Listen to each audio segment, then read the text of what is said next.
Hello guys, मेरा नाम मोहम्मद नवीद है और मैं आपको आज इस लेक्चर में future indefinite पढ़ाऊँगा।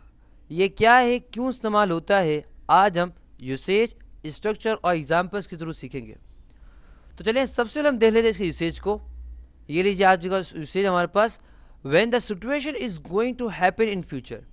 When the situation is going to happen in future यानी कि जब जो काम माजी में होगा। एक मिसाल हम लेते हैं कि फॉर एग्जांपल हम कहते हैं कि हम आएंगे, हम जाएंगे, वो आएंगे, वो खाएंगे। फॉर एग्जांपल हम उठेंगे। एक मिसाल लेते हैं ना हम लोग, गा गी गे का इस्तेमाल किया, क्या इस्तेमाल करता है, गा गी और गे का इस्तेमाल किया। किस इस्तेमाल करता है आम जुबान में। अगर आखिर में अगर आप ट्रिक अगर पढ़ना हो ना, अगर आपको कि सर पता चले कि ये प्रॉपर तरीके से फ्यूचर इंडेफिनिट का जुमला है या नहीं, तो उसके जुमले में क्या है, आखिर में क्या है, गा घी गे का इस्तेमाल है कि हम वहाँ जाएंगे, वो आएंगे, हम पढ़ेंगे। समझ है आपको। अब हम क्या करते हैं, डेफिनेटली गा घी गे को छोड़ के हम लोग स्ट्रक्चर और एग्जांपल्स के थ्रू प्रॉपर तरीके से समझते हैं। ये स्ट्रक्ट नहीं समझते, प्रॉपर तरीके से समझते हैं। सही है। तो ये हमारे पास आ चुका है स्ट्रक्चर और हमारा आ चुका है, अब हमारे पास एग्जाम्पल्स आ रही हैं, या आगे एग्जाम्पल। सही। सबसे पहले हम देख रहे हैं एग्जाम्पल्स, क्योंकि वो आसान होती है समझने के लिए। स्ट्रक्चर हम बाद में देखेंगे। सही है ना। इसको करने के बाद पहले एग्जाम्पल को इस तरह से मौजूद है हमारे पास, I will help you. I will help you यानी कि मैं आपकी मदद करूंगा।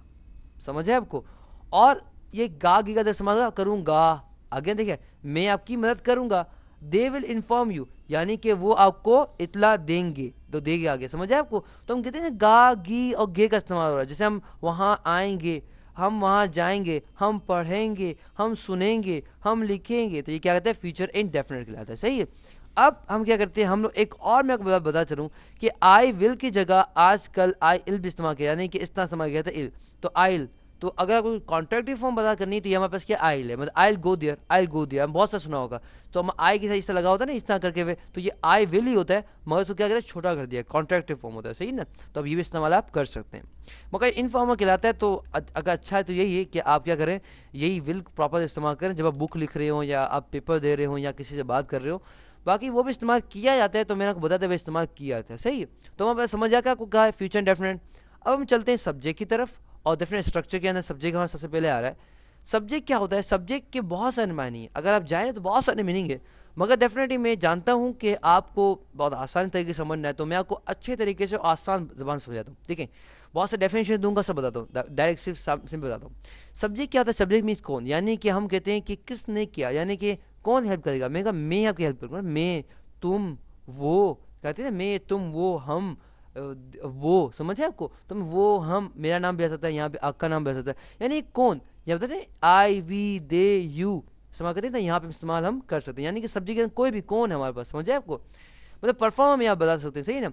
उसके बाद हमारे पास है विल और शेल। ये क्या कहते हैं, हेल्पिंग वर्ब खिलाते हैं। क्या खिलाते हैं हमारे पास, हेल्पिंग वर्ब खिलाते हैं। विल हम हर किसी से इस्तेमाल करते हैं। हमारे पास आपने देखा होगा कि मैंने आई के साथ विल लगा दिया, तो आपका सब्जेक्ट कुछ भी हो, चाहे आपका सब्जेक्ट आपका नाम हो या किसी किसी का भी नाम हो, कोई भी हो, विल लग सकता है।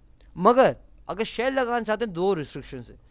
वो उसी के साथ आता है जिसके जो सब्जेक्ट क्या हो, आई हो या तो वी हो, या तो आई हो या तो वी हो। जैसे कि यहाँ मिसाल में दी गई है कि आई दी गई है, सब्जेक्ट हमारे पास क्या, मिटा दूँ आपके लिए, समझ नहीं आ रहा होगा ना आपके लिए, मिटा दूँ। सही।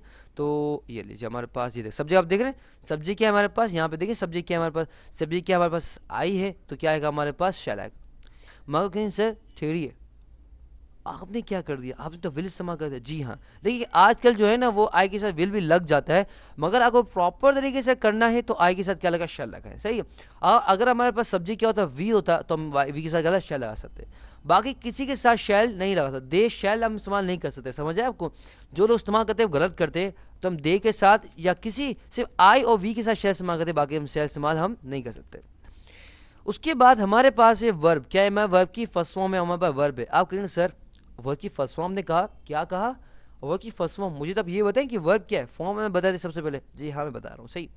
देखिए वर्ब क्या है हमारे पास, वर्ब मीन्स कोई ऐसा वर्ड या ऐसा अल्फाज जो एक्शन को जाहिर करे। जैसे हमारे पास होता है बोलना, सोना, उठना, जागना, चलना। तो चलना, अगर हम कहें चलना फॉर एग्जाम्पल, तो चलना हमारे पास क्या, फॉर एग्जाम्पल बंदा चल रहा है, फोन चलना, तो ये एक्शन कर रहे हैं, आगे जा रहा है, आगे जा रहा है, आगे जा रहा है, तो ये चलना है ना। तो जब भी कोई ऐसा वर्ड या कोई ऐसा अल्फाज जो एक्शन को जाहिर करता है, वो क्या कहते हैं, वर्ब कहलाता है।